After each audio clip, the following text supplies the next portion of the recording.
trying hard just to make us all vanish. I suggest they put a flag on a whole nother planet. Black girl magic, y'all can't stand it, y'all can't ban it. Made out like a bandit. They've been trying hard just to make us all vanish. I suggest they put a flag on a whole nother planet. Black girl magic, y'all can't stand it, y'all can't ban it. Made out like a bandit. They've been trying hard just to make us all vanish. I suggest they put a flag on a whole nother planet. Black girl magic, y'all can't stand it, y'all can't ban it. Made out like a bandit. They've been trying hard just to make us all vanish. I suggest they put a flag on a whole nother planet.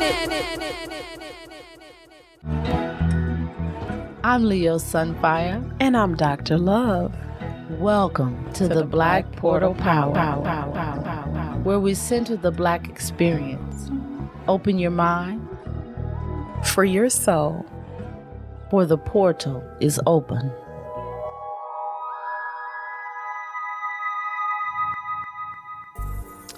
Welcome to Black Portal Power. Gods and goddess, kings and queens, boys and girls.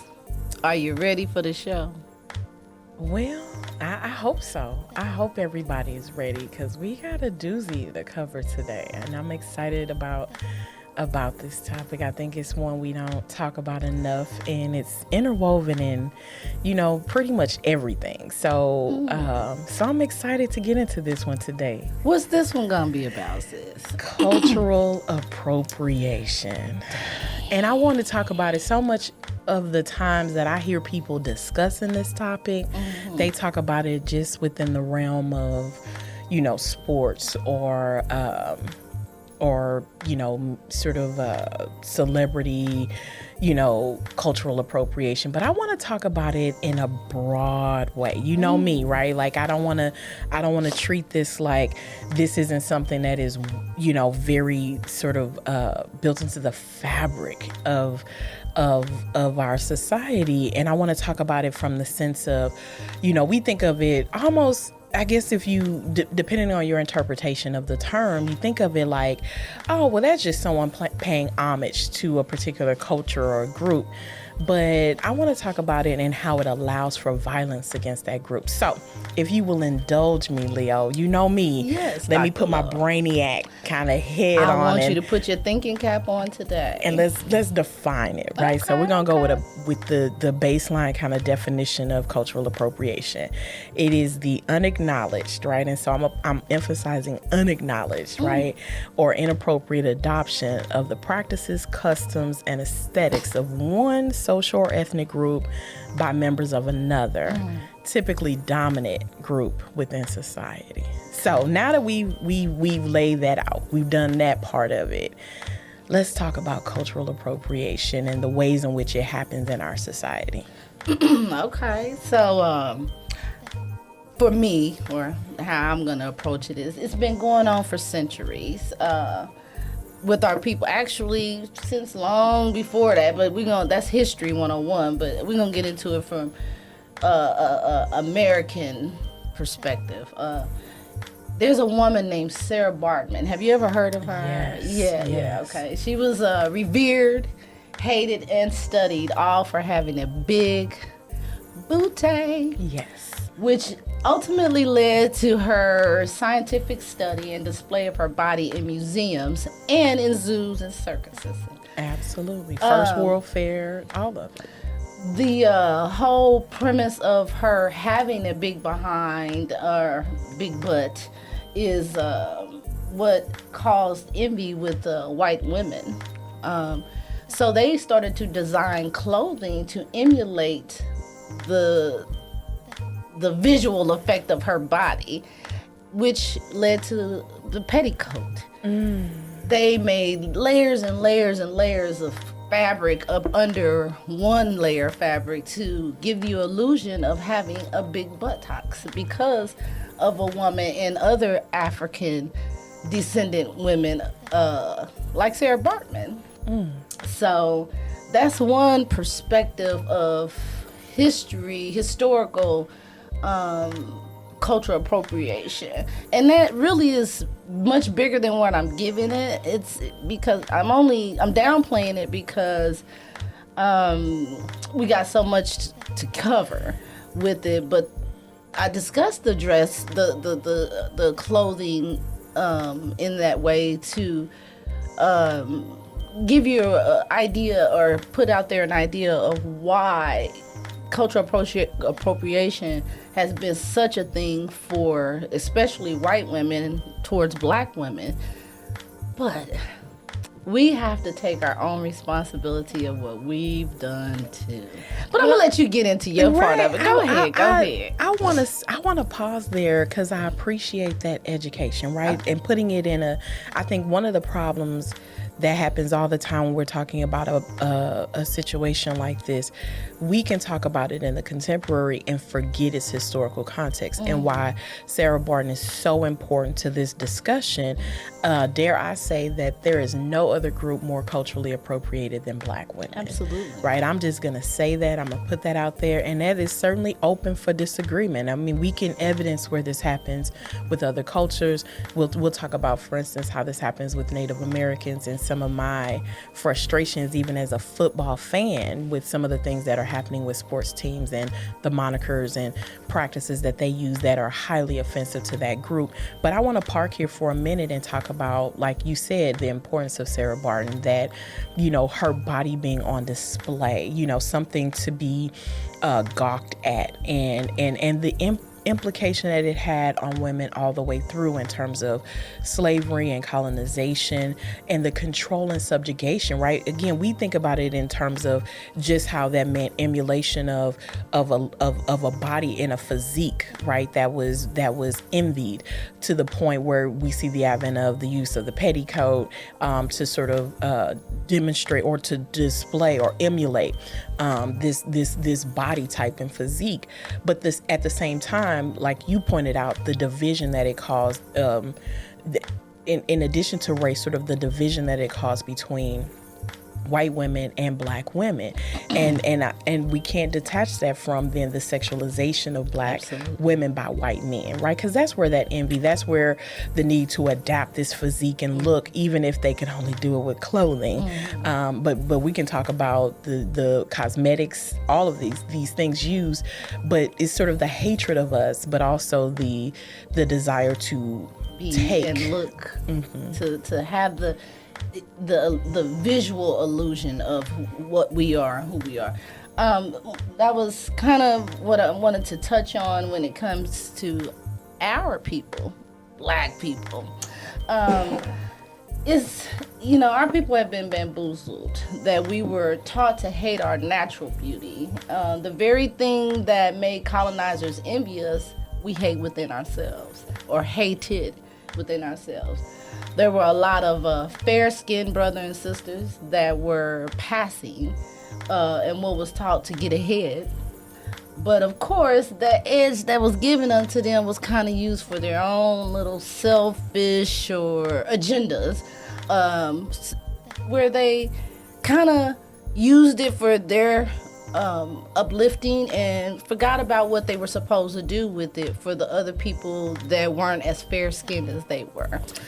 We were talking about that on the way here, so but go ahead and say what you're going to say, Dr. So Love. let me push back and do what I do best with my girl, and that is say how much. So, you know, because again, we can touch on this, right? From black women straightening their hair, dyeing their hair, you know, a field that you know very well. Yeah. That the demand for this, Absolutely. right? And weaves and all of this to look like, you know, as Lauryn Hill said, you know, trying to look like Europeans, since for why, right? For why. As you would say, for why. But is that an adaptation to, you know, this cultural genocide? I'm just going to call it what it is, Absolutely. right? So when we were enslaved in what would become the United States, and the first thing that you do is strip them of their cultural customs and traditions. So it was not by chance, for instance, that you were separated from people who spoke your native tongue, that the men and women were separated and the women brutalized in front of Black men, to constantly reinforce that we were property and there was nothing that could be done to protect our honor, for us, to be violated in that way, but also the purposive nature of doing that in front of, right, of males. And it was constantly to break, right, to break. And so if you keep telling me that my kinky hair is ugly, right, or that there's something inherently wrong with it, if you keep putting a standard of beauty in front of me that looks different from me, is that me enacting self-hatred or me finally bending under a system that has taught me self-hatred? It's a little bit of both. I mean, to be fair, when you have been mentally enslaved of and raped of your thoughts and identity, yeah, it's definitely you bending. But at some point, you have to recognize self-hatred and deal with it and face it. If you don't face self-hatred, then you really, keep just going about the same things over and over again. If our identity as Black people with the natural curly hair, that's just one part of it. Our skin is the sin that we have, and that is something that cannot be changed and altered in any kind of way. Well, you could bleach your skin. I mean, Mike did it. I mean, there's a lot of celebrities that's one of the biggest cake soap, they own it. But biggest industries in many countries where people are darker skinned is skin bleaching. Yeah. Chemicals that they know are harmful, absolutely. that they know, well, we are still do detrimental. when you put that creamy crack on your hair. I mean, I am, as a professional stylist for over almost 30 years, I have been extremely guilty of appropriating culture by putting damaging chemicals on clients' hair that requested it, of course, and because of my lack of knowledge of what it was doing, the damage I was causing, I'm guilty of being a part of it too. But upon knowing myself and upon understanding what the damage was being done, I corrected it. I began to correct it within myself and then with my clients as well. Bringing in knowledge and awareness of all beauty all over within us, not just hair, skin. We're talking about even spiritual awareness of who we are. We lack any kind of ancestral knowledge. We call what is ancestral knowledge voodoo, evil. We don't accept and receive what is natural to us, the tongue, all of that. We separate and divide ourselves from that. So it's a little bit of self-hatred in that way. If you can't get to the root of who you are, then you're just going to stay on the surface. And how do we get to the root of who we are when you were stolen and stripped from, that identity in many ways because of the advent of slavery in the United States, right? And so, I think about the unique position that African Americans are in that, right, you've been taken from your native country and your ancestral lands. You're placed in a place where now you've lost, that cultural vibrancy and history. But then you're also placed in a society where you are not, woven into the fabric of it in terms of appreciation of your culture and your identity. I mean, stripping us of our names, let alone our customs, our tongue, right? And so this is why the movie Roots, for instance, was so important, because it was storytelling kind of told down from one generation to the next to keep them connected to who they were. So how do you, that's what I want us to touch on after break. Leo, how do you maintain a culture or that kind of ethnic heritage when it's been stripped, and the unique position we're in, especially as African Americans? Before we take our break, I'll say this: study to show thyself approved, and know thyself. If you seek with something within yourself, you'll find the answers. Well, we will be back on BSB Radio. You're listening to Black Portal Power. 1, 2, 1.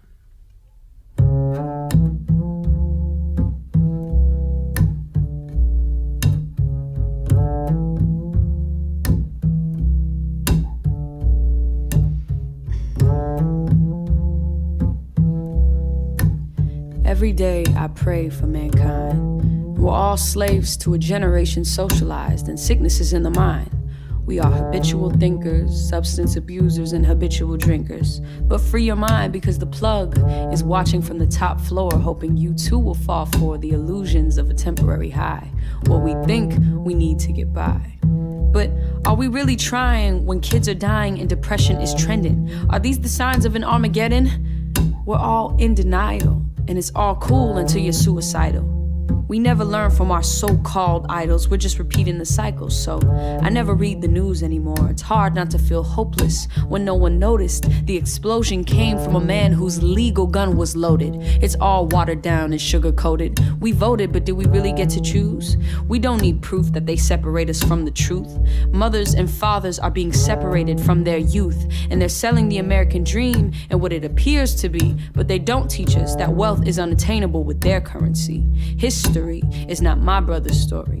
The original founders were buried in the ground where men have planted seeds of disease, and they've justified being thieves, feeding their inner demons and blaming the minorities. It's a World War III, corruption versus greed, not you versus me. But did we ever think of the need for inner peace? They can't put a price on your soul. Don't matter your religion, right and wrong is something everybody knows. They pick and choose what's equal, who's good and who's evil. And this is the devil's world, but the Lord is coming for his people. Confusing self-conscious with self-confidence. Confusing self-conscious with self-confidence. Confusing self-conscious with self-confidence.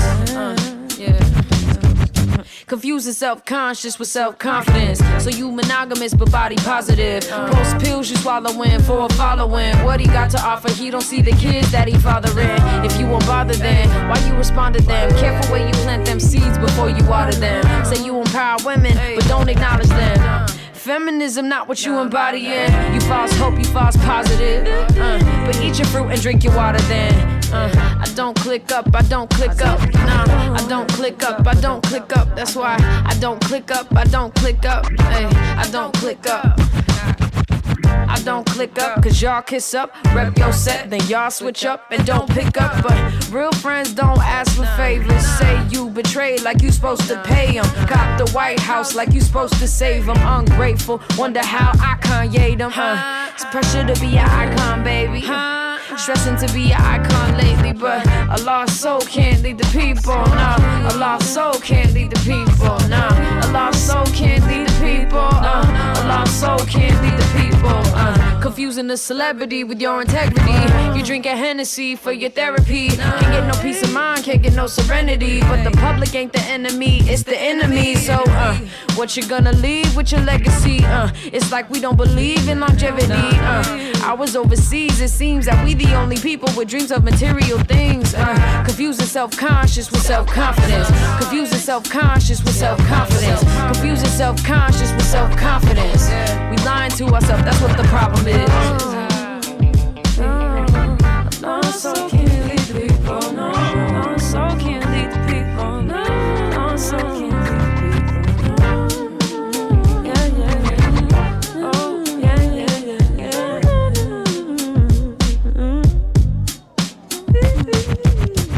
No, so, no, so.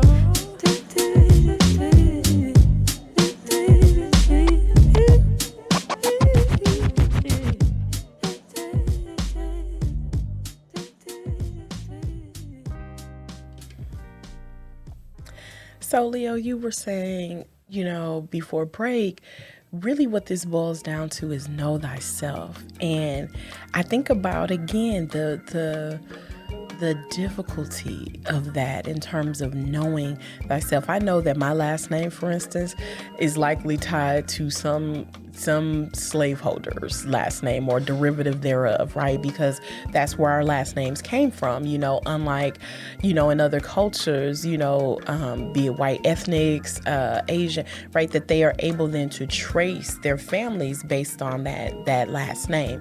And again, we weren't given that kind of connection. And in fact, purposefully stripped of that.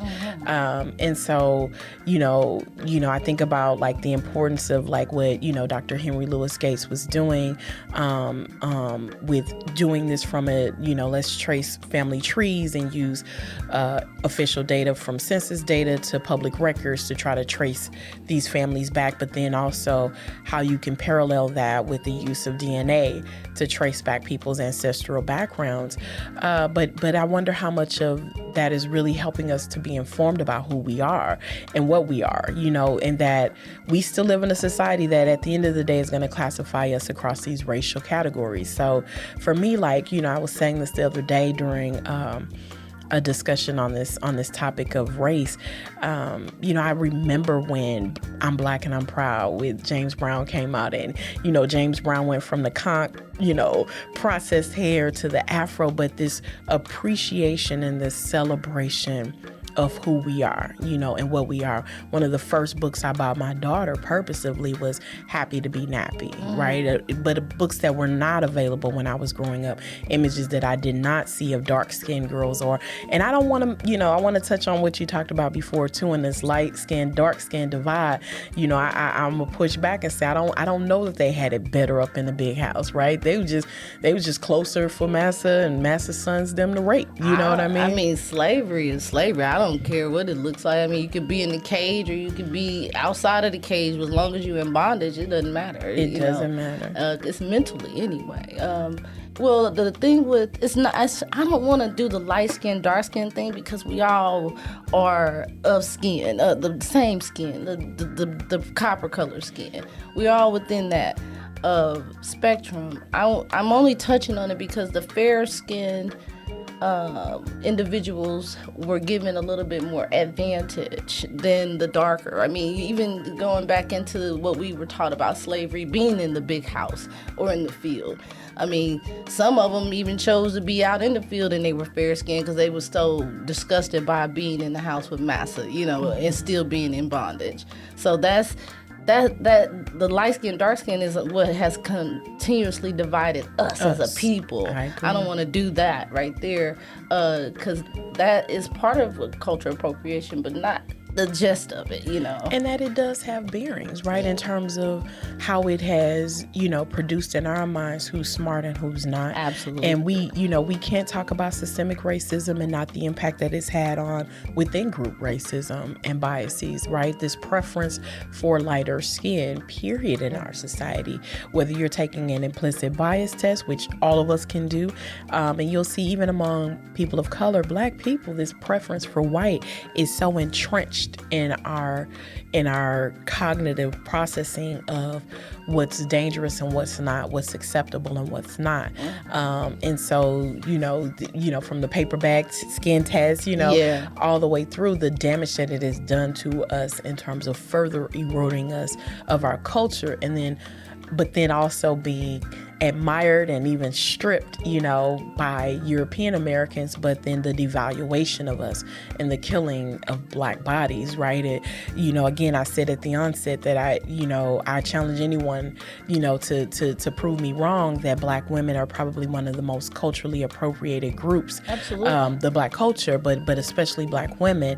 But you also see that even in that envy of the look, the aesthetic of a Black woman, the devaluation of her also, in terms of, if we look at the lack of justice all the way around afforded to Breonna Taylor, the lack of protection even from those groups that you would think, and I'm just gonna call it what it is, the disdain that you can have for someone in a position like the Kentucky Attorney General to not wholeheartedly move forward with what I see as procedural justice and making sure that all of the proper charges that could have been brought against these officers for killing her were not moved forward. And again, the devaluation of Black women and where they're situated on this hierarchy within our society, being at the very bottom of that and always fighting for our position and our place. They always send in one of us to destroy us. I'm going to get on this J. Edgar Hoover. I wanted to touch on him because most people just known him as the director of the FBI. He was there for 48 years, and he served under all the presidents from Coolidge to Nixon. But he had dirt on everybody. He had dirt on everybody, but the dirt on him was he was mulatto. Yeah. But how about so many are, right? That if we were to look at... No one said that. Did you know that he was mulatto until maybe later on, long after he was deceased? Not very many people knew that about J. Edgar Hoover. And this man, he just like Hitler did with the Jewish people, he destroyed his own people. He was sent in to destroy his own people on a high level. One of the first people that he set out to destroy was Marcus Garvey, and from that point on, every high-level political celebrity, whomever he can dig up, if you had a high position, he dug up dirt on you, especially if your skin was dark or if you had melanin in it. That was part of what he wanted to do to keep us under control, and that his lie can remain silent of who he was. One of the things that I wanted to touch on with him is that he had blackmail evidence on Malcolm X, Martin Luther King, Medgar Evers, Rosa Parks, all of the people that they've given us to not necessarily idolize, but revere in a way to identify with our culture. He kept them in line in a way by blackmailing them with evidence of pornography, which everybody probably got a little porn out there. I'm just saying, I don't know if it's there or not, but somebody then took some image of you being naked and they can use it against you some kind of way. And it makes me, but it goes back to any sort of movement toward liberation of a people that have systemically been oppressed.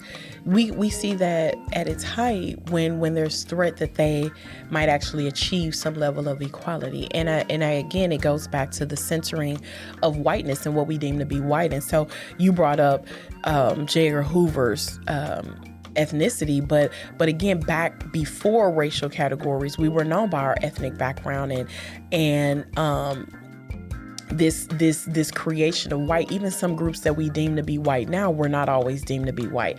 That term white, right, and the centering of whiteness and thus the creation of white privilege in our society really, again, centers around immigrants to what would become the United States who, so Northern Europeans, for instance, were given that classification white. That didn't include Italian, Jewish immigrants, Irish immigrants. Those groups over time became deemed white. And again, because it's such a moving target, and again, I can make the waters even more muddy by saying, if we know, for instance, that all people have originated, given the oldest human remains were found in Africa, we're all African. Get to it. Right? And so these differences in, these arbitrary differences in phenotypical characteristics, skin tone, hair texture, it's all misleading because at the end of the day, what our true ethnic identities are, especially in the United States, it's going to be a lot of mixing. Absolutely. Well, that's kind of what I wanted to talk about as far as the cultural appropriation amongst our own. Because we have been taught self-hatred, we stay in self-hatred, and it's like we love it. We love not identifying with who we really are.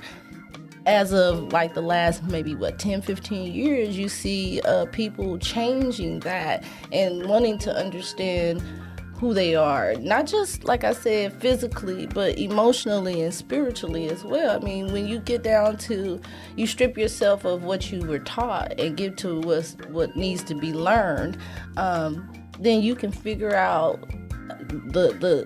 the essence of who you are. And I would argue we've done that from the very beginning. We can see these movements, right? So like Afrocentrism of the 60s and 70s when dashikis came out and people were rocking dashikis. And I mean, you weren't a real black household if you didn't have some TCB somewhere, right? And this movement away from, processed hair and all of these things that, I think on a surface level were about, stripping us of our identities and appreciation for our physical beauty and the various shades and forms and shapes that it comes in. But that we are still there. And I think, we ain't going nowhere. That to your point, but it's done in such subtle ways now that I think, I get really concerned for children who are given these very subtle messages about what beauty is. A friend of mine posted on her social media site, it had all of these Disney princesses, but they were all black, but that these were young black girl models dressed up as in ethnic garb to demonstrate these princesses. So to see a black Elsa and Anna, right, and to see a black Snow White, I mean, it was just beautiful. So, like, again, because I have a daughter, and I remember when she was little, I was purposive in buying her black dolls, not because but the centering of whiteness and fair skin and blonde hair, blue eyes. I didn't want her to suffer that trauma, and I didn't want to reinforce it, given it's all around her. And so buying her, like, even her bed sheets, she wanted Barbie, but and I had to order those suckers, find this black Barbie, so bed sheets for her so that she saw something that looked like her and her everyday experiences, from play to where she slept, and to the things that she liked and valued, right? But that is a hard thing to do, and it's becoming harder and harder. So even if we use the example of Disney, where we at one black princess right now, and so how difficult that is to, and the ways in which we have to be very purposive in trying to push forward these images of blackness and centering blackness and what we consider to be aesthetically pleasing and beautiful. Well, I mean, when you have someone from a different culture that sees that same beauty and imitates it, they say the best form of flattery is imitation. You know what I'm saying? But for your own selfish gain, that is cultural appropriation. When you do the whole I love black because I'm gaining something from it, but I'm not going to choose you when it's really time to be there, is cultural appropriation. We got Rachel Dolezal. And we'll talk about all of this, but I know we got to go to break. Yeah.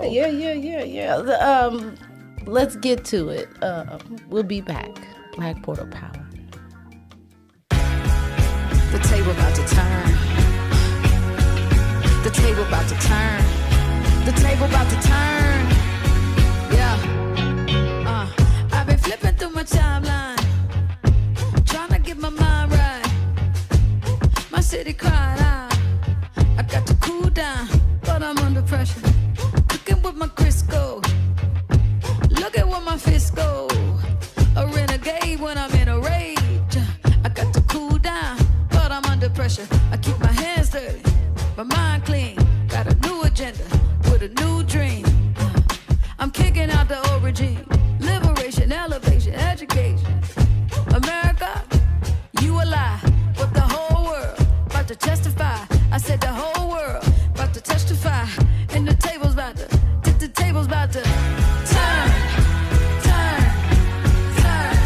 Ain't no stopping till it turn. No stopping to turn.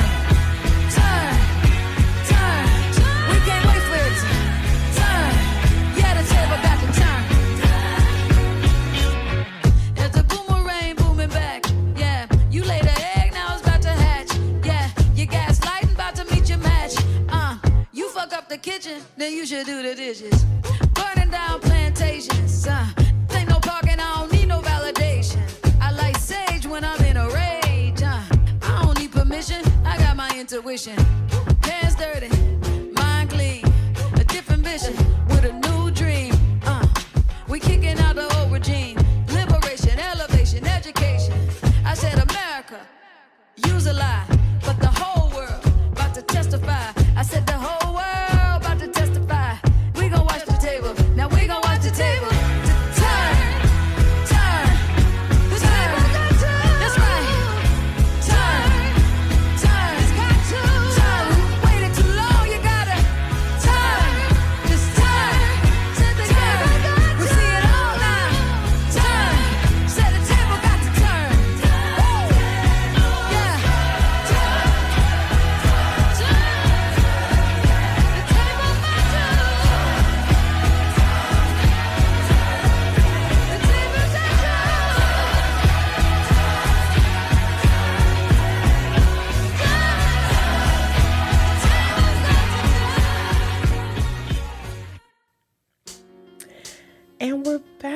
and we're talking on the subject of cultural appropriation, this, phenomena of,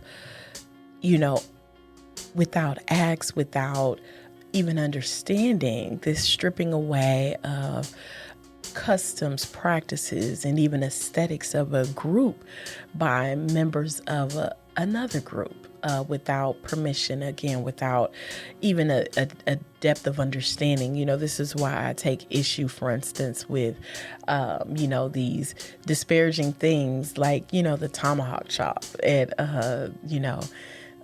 during Chiefs games, or, the banging of the drum, and, these ways in which we strip these, what we think, or we, are, trendy or, interesting things about other cultures.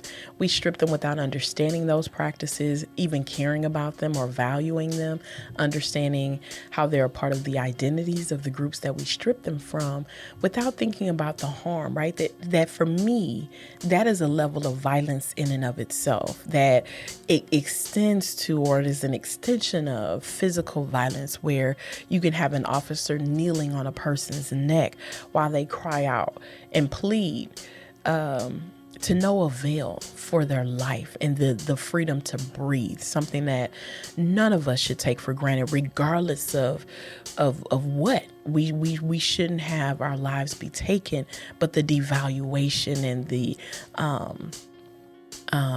ways in which you can shut off your humanity to someone and their life and their livelihood, that it was like, adding salt to a fresh wound to hear the indictment that did come down after Breonna Taylor was shot 6 times, doing what any of us as American citizens should be able to do. That's to rest peacefully and comfortably in our own home without thinking that we live in a military state where someone can come in unannounced and you be killed without any justice, any attempt to provide justice. And so I want to talk about this. You mentioned Rachel Dolezal, but I can't talk about Rachel Dolezal and not put it in the context of how we can value Black women and even mock their identities and try to emulate their identities, but also devalue them and allowing their lives to mean nothing and to be nothing. With Rachel Dolezal, the reason why they can do this, exactly what you said, emulate and then devalue it all at the same time. She was given a position in one of the highest levels of recognition of Black people, which was the NAACP. She was the president of a chapter of the NAACP. How she was able to infiltrate so easily by kinking her hair up and going to get a tan and can call herself a Black woman in the NAACP is far beyond my mental state of mind. I mean, you can't recognize, or you're so busy willing to accept the light, the fair skin in just to say they can identify with it, that you can't recognize who's not. You don't run background checks. The NAACP don't run background checks on whom they allowed to come in and infiltrate. This woman came in and lied from the moment she stepped foot in there to the time her own biological parents exposed her and said, hey, she not no Black lady. Her is white, just as white as me. I'm just telling you. And it goes back to show you that, one, I don't think those organizations should be responsible for trying to determine, right? Because that's as problematic as, these ways in which we've tried to uphold whiteness in the white race. When you think about these groups like Daughters of the Confederacy and these social organizations that have been all about racial purity. And so how do we identify someone's background or so if I put on my application that I'm African American, right? And then if you go back so I think about the ways in which that could be used in a very detrimental way. I think that we don't assume, like, I know I wouldn't have assumed that someone would want to work in an organization like the NAACP without having a vested interest in uplifting the black community. Okay. And that's not to fair. say we can't be critical of the That's NAACP and its level of engagement and what advances it has made for our community, as well as some of the things it's done that may have been detrimental to our community. But my first assumption is going to be that this person is wanting to work in this way. The thing that I take issue with, Leo, is the fact that she in academia and in activist circles, whether we're talking about the NAACP or academic positions that she held, she could do all of that as a white woman and probably be more effective in the cause of racial equality without taking space. I think the point you're making is you're taking space that could be held by a black person without understanding the violence and harm that you are causing in doing that. Whether we're talking about her, Jessica Krug, who is from the Kansas City area, Jewish woman, grew up in a Jewish family under Jewish traditions and customs, and along the way adopted this, if you want to call it, affinity for the black community and the struggles and plights of the black community. And again, not recognizing how she could be effective in academic and activist circles as a white person in uplifting the cause of equality and racial equality, especially that which is needed for African Americans in this country, but then to, again, pass yourself as a scholar in this area to even take stories about experiences that may be germane to the black community, not to her experience as a Jewish person, and pass them off as her own, right? The violence that is, right? And how that without recognizing that is a level and a form of violence, that again, if you look at your Jessica Krugs, your Rachel Dolezals, and equating them to white women adopting these petticoats, hating Sarah Barton, but at the same time wanting to mimic her image and her look, like you said, these women teasing their hair and doing all of these things to pass as black, but at the same time not understanding the violence they are enacting against black women and black culture in doing that. Well, that's the whole point of it being a lie. If your whole position is to lie to get there, everything you are is a lie. I mean, you said they could have done more.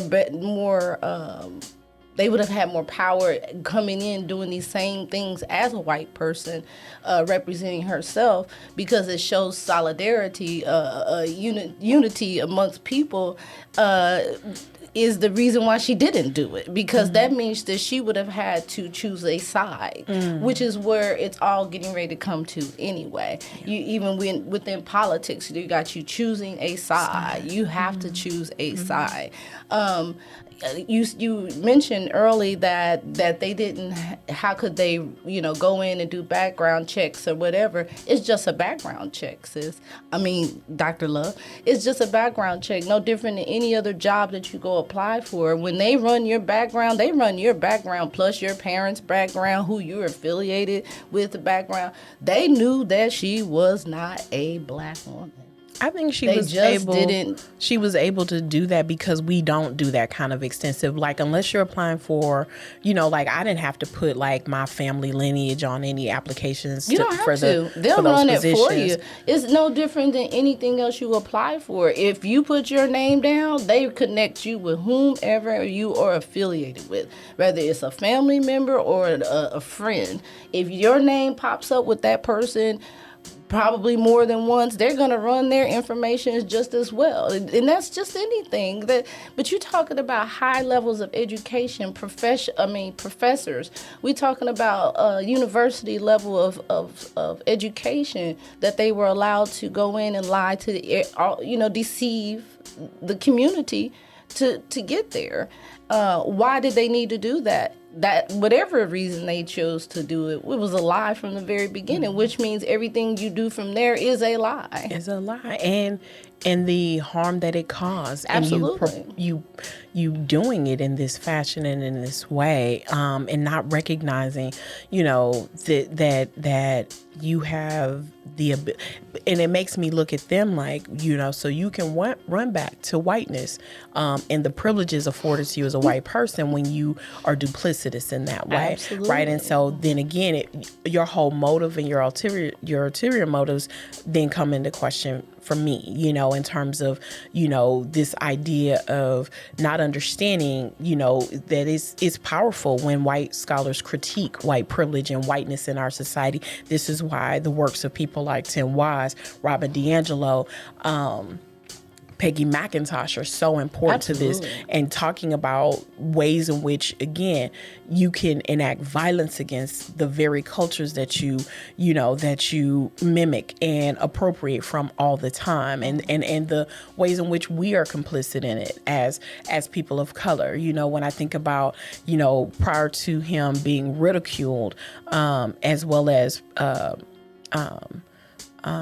sort of dismissed in American culture, Bill Cosby was held up as a model, sort of example of, you know, I think about the things that I valued in terms of, you know, him being in blaxploitation movies, but again, the coolness that he just displayed and showed there, all the way through to the Cosby Show, where, you know, you for the first time, you know, a show that is predominantly black without, you know, not acknowledging sort of, again, you know, prior to this, you had struggling black families, or, you know, not you know, an example of a middle class family. And so this gave us brevity. And so I credit Bill Cosby across the board for that. Outside the Jell-O shots he was giving people, I mean, you know, I think he was dope. I mean, but that he, you know, he was also at the forefront of some of these things with respect to diminishing our culture for the approval and acceptance of white culture, right? And so him talking about, you know, we need to start pulling our pants up, you know, these ethnic names, you know, these ways in which, again, self-hatred was bleeding through in ways that I don't think he appreciated, and the role that, you know, having the voice that he had and the audience that he had, and the ways in which that can undermine my name, be it an ethnic name or not, is not an indication, should not be an indication of my ability to succeed or move forward. Absolutely. Yet we see it being used all the time.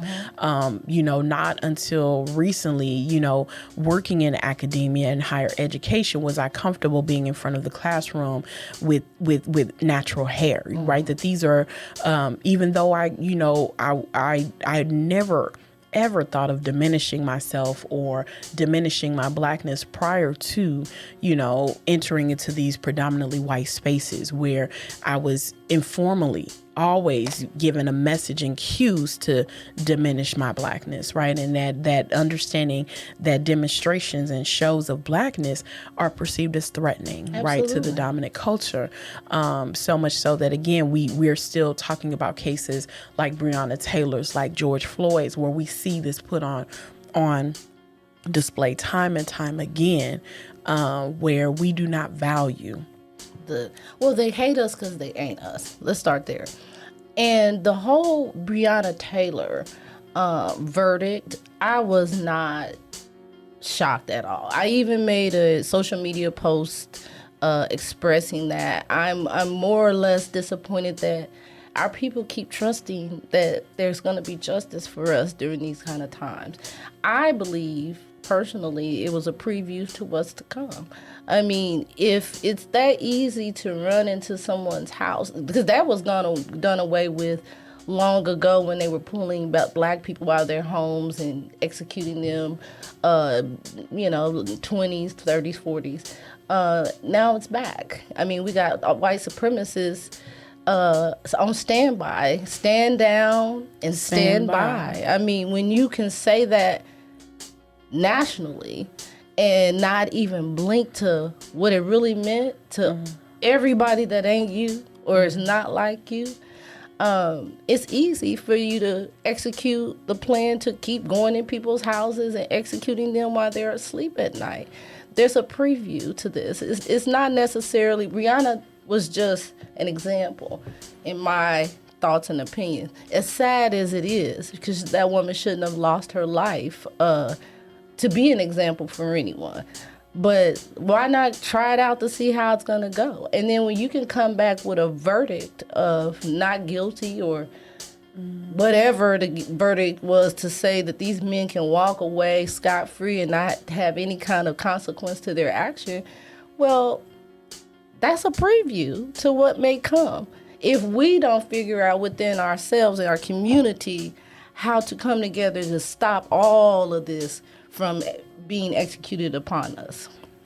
And I mean, and that's what I want us to touch on when we come back. Sort of then, what do we do, right? If we know that this is something that has plagued our community from its inception in this nation, what are the ways in which we can be active in pushing back against it? You are listening to Black Portal Power on BSB Radio. Peace.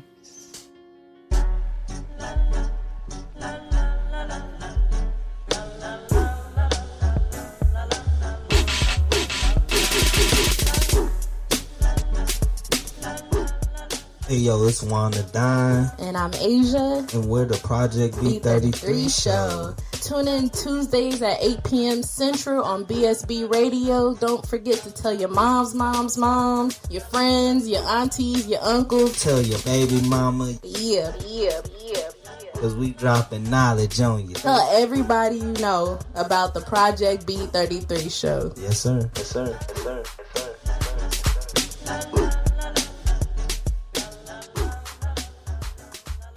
And we're back. So let's talk about then what we can do. And, I think so much of what we've already shared in terms of what we've done, as individuals, and taking it, starting with self as a way of, so for me, it was making sure, being a Black woman, that I demonstrated for my daughter the importance of being beautiful in the skin that she was in. So from the things that she read, the things that she played with, and having those images around her, the ways in which I make sure I present, myself when I'm standing before my students, being unapologetically Black in those spaces, given I, tend to be in spaces where, I am not the majority, right? But I want to walk in that room as if I am, a part of the majority, and that there is nothing wrong with my aesthetics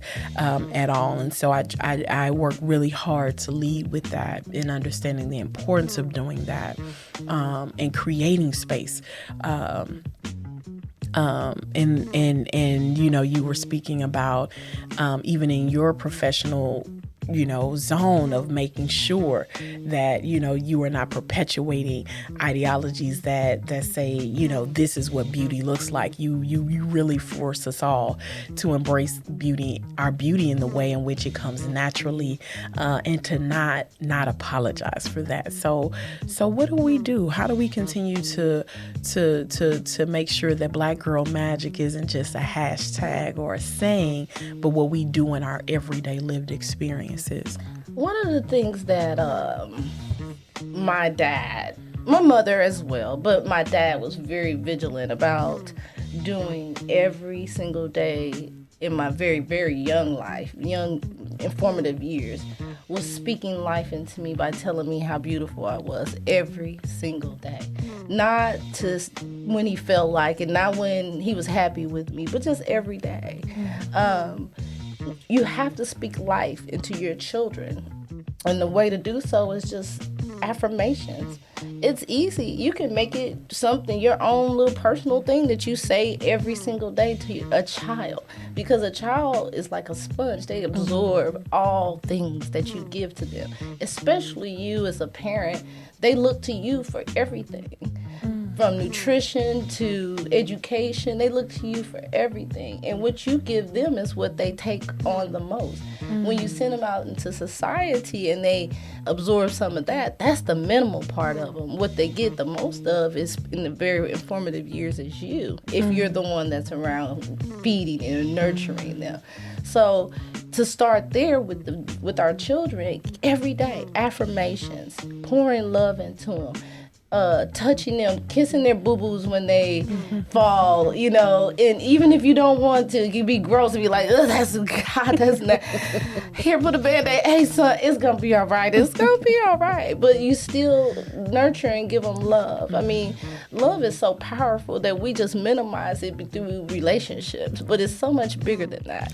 And that's a very great start to all of this. And I love, Leo Sunfire, how you really pointed out the importance of having your father as a black man speak that life into you, you know, to tell you and to affirm for you. And I think, you know, this goes back to one, you know, the importance of black man's voice in making sure that they are not also perpetuating this sort of limited view or this assimilation, you know, kind of view about beauty and what is beautiful and what is not.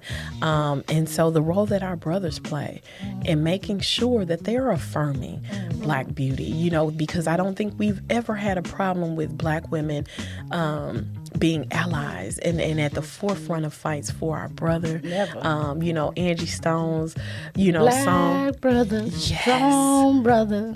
We have constantly reaffirmed black men.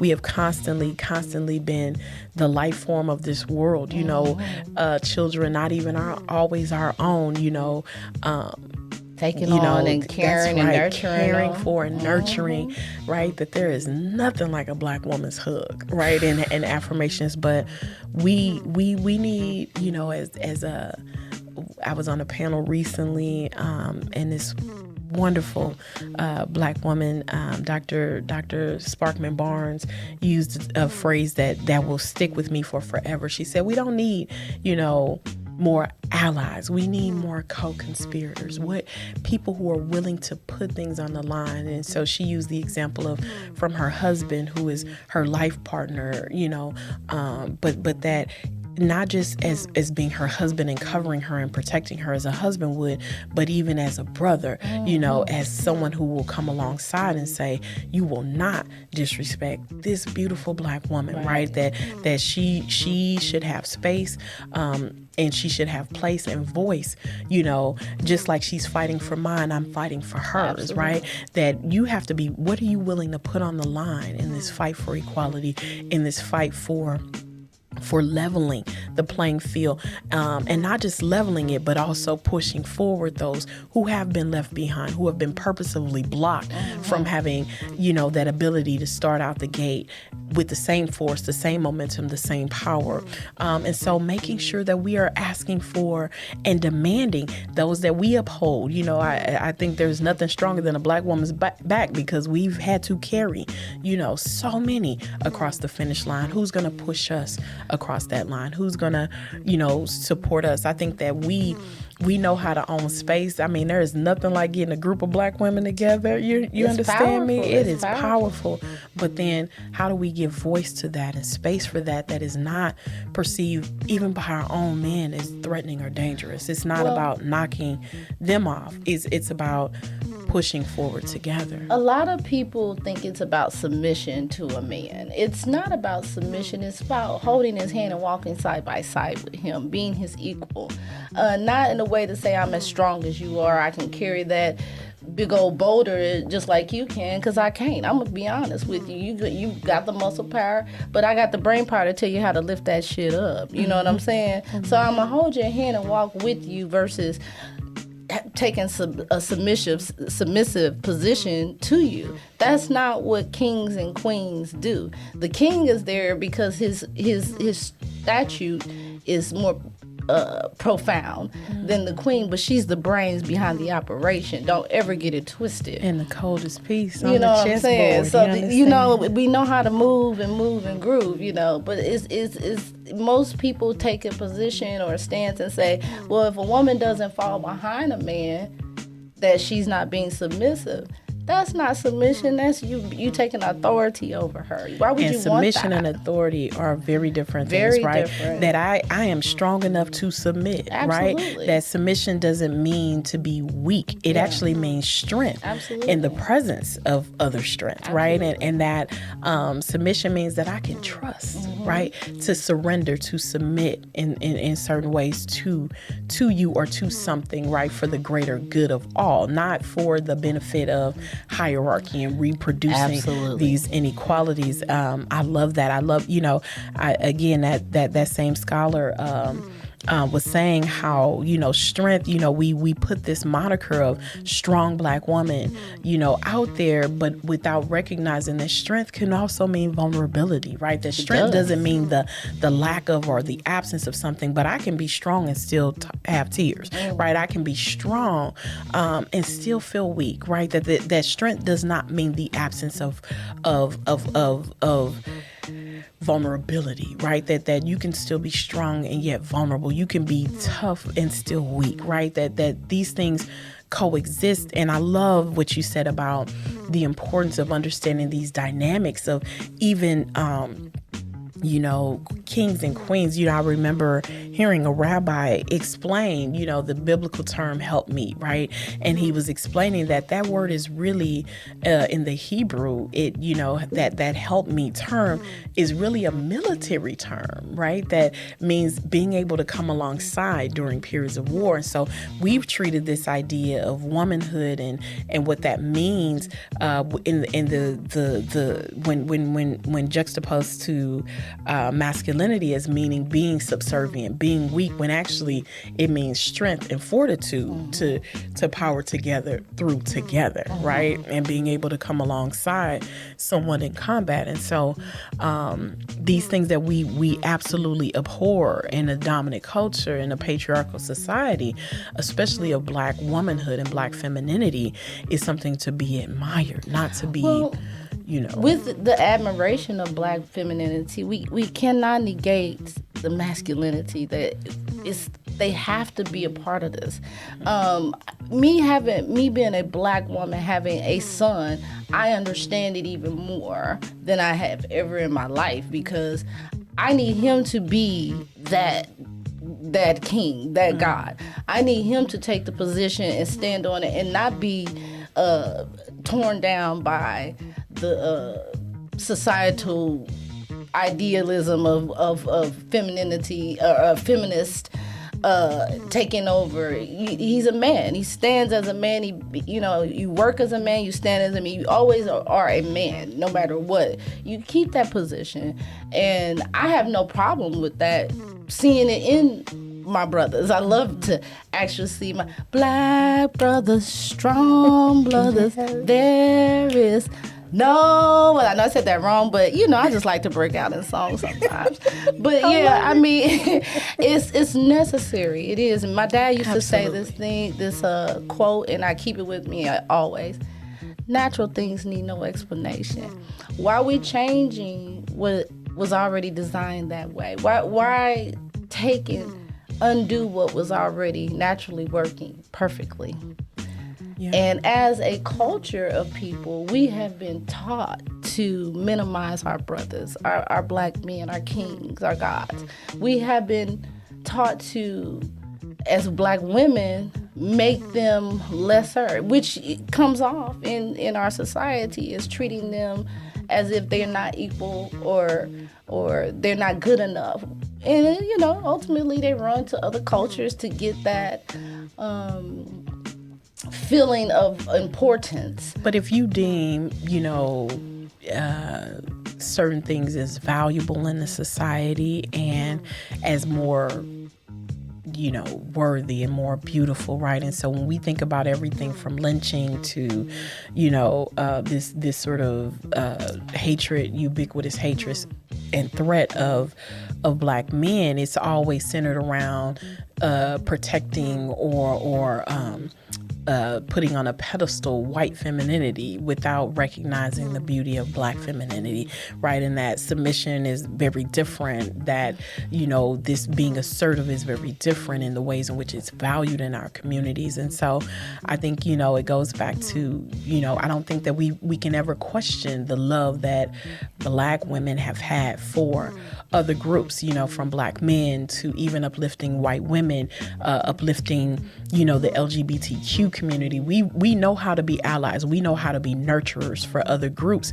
And in their fight and their quest for equality and to be seen and to be heard, it is not wrong for us to ask for and even demand not just allies, but co-conspirators, people who are willing to put things on the line for our humanity and our place to have space. Again, natural things need no explanation. Love it. Love it. Love it.